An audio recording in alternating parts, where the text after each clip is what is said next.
Shivanshu recording studio बानावर बिशुनगंज।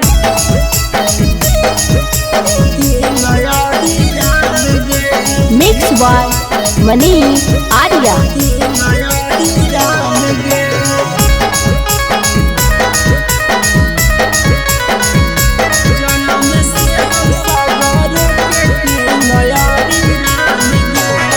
भाग्य जंगल के जैसे राजा छौड़ी हो बहुत से रखान गे।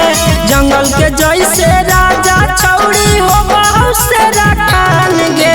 वैसा ही हौसागर के किंग हिरान गे। जन्म से हौसागर के किंग हिरान गे।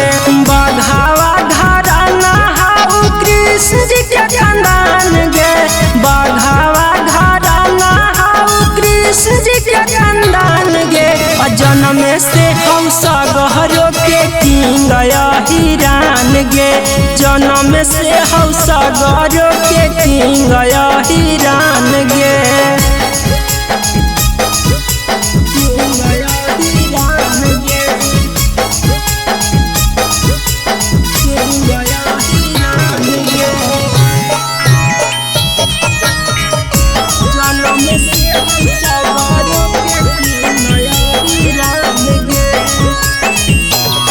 जैसे गंगा जी के पानी हेगे चमकौ जैसे चानी। आगे वो सही चला हवा हिर के रंगदारी खाना दानी। हेगे गंगा जी के पानी हेगे चमकौ जैसे चानी। आगे वो सही चला हवा हिर के रंगदारी खाना दानी। आगे दुनिया में बनल है हिर के अलगे पहचान गे। दुनिया में बनल है हिर के अलगे पहचान गे। तो जन्म से हौसागर के किंग हिरान गे। जन्म से हौसागर के किंग हिरान गे।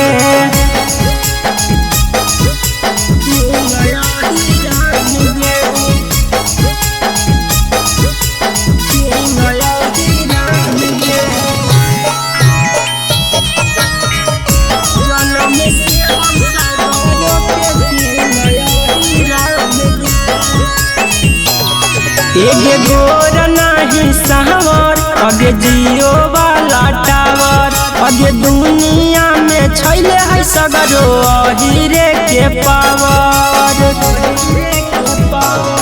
हेगे गोर नहीं सहवर अगे जियो वाला टावर। अगे दुनिया में छैले है सगरो हीरे के पावर। सत्या भाई से जे टकराई जाई समासान गे।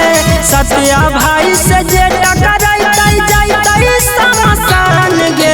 तो जन्म से हौसागर के किंग हिरान गे।